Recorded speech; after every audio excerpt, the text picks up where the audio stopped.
Salut, c'est Trado, content de vous retrouver pour la mise à jour de l'indice parisien en unité de temps journalière et hebdomadaire puisque nous sommes vendredi. Alors on va commencer par le suivi de la séance du jour. Je vous avais signalé hier la présence d'une étoile du soir, bougie verte, bougie rouge, les corps qui ne se chevauchent pas.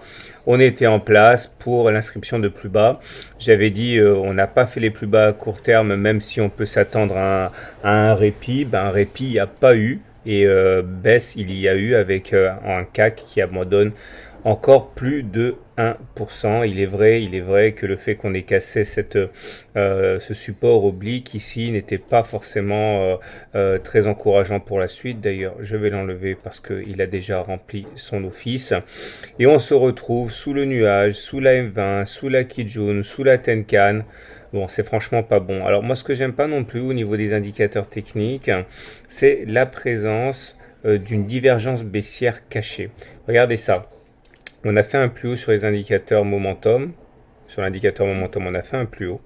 Mais en même temps qu'on a fait un plus haut sur le momentum, on n'a pas fait de plus haut sur le même laps de temps sur les cours. Ça, c'est une alerte rouge. Alors attention, les divergences sur indicateurs ne suffisent jamais à eux seuls pour prendre position, mais en tout cas, ce sont des signaux d'alerte qu'il vaut vraiment pas négliger. Si on devait en plus voir le momentum passer dans sa zone négative, là, ce serait vraiment très dangereux.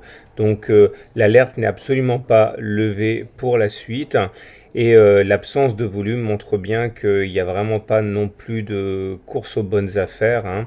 Alors j'aime pas beaucoup de faire de scénarii le vendredi soir pour lundi parce qu'il peut se passer n'importe quoi pendant le week-end au niveau des nouvelles et ça va vraiment prendre le dessus sur le reste. Donc pas de scénario privilégié pour lundi, mais il est clair que la tendance est fortement baissière. Basculons maintenant du côté de l'hebdomadaire que voilà.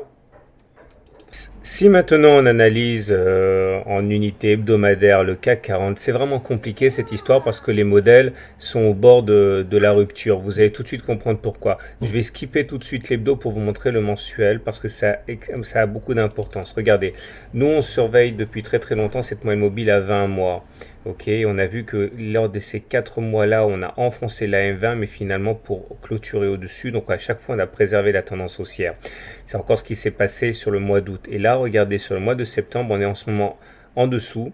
Heureusement, la Kijun mensuelle est là pour nous retenir. Mais si on devait clôturer comme ça dans 19 jours, ce serait vraiment pas bon parce que ce serait un coup d'arrêt significatif à la tendance haussière au regard de ce critère de la M20. Mais enfin, rien n'est fait. Mais on comprend très bien qu'on est à la limite de la rupture de la tendance haussière. Et c'est cette incertitude que l'on retrouve également sur l'hebdomadaire.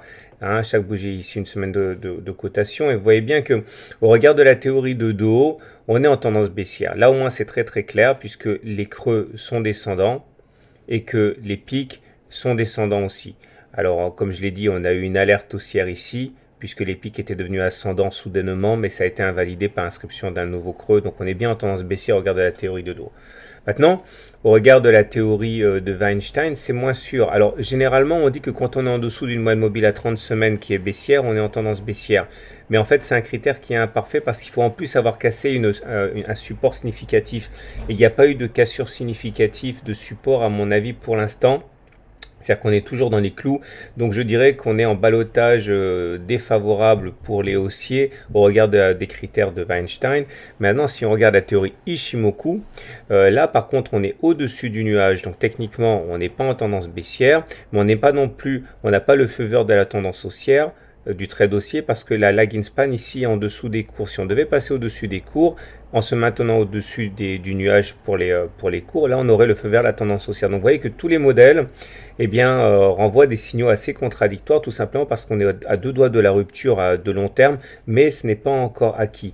Donc pour faire simple, c'est ballottage favorable pour les haussiers en Ishimoku, ballottage défavorable pour les haussiers en Weinstein et tendance baissière pour la théorie de dos. Donc faites vos jeux. Et puis surtout, disons que ça risque de se décanter à la fin de la semaine prochaine hein, avec la décision de la Fed sur les taux. Mais en tout cas, c'est limite. Alors pour faire simple, en journalier, c'est baissier. En hebdo, c'est moyen moyen, et en mensuel, c'est moyen moyen aussi. Donc espérons qu'on y verra un petit peu plus clair à la fin de la semaine prochaine. Je vous souhaite une bonne semaine et à tout à l'heure pour d'autres actions et d'autres analyses.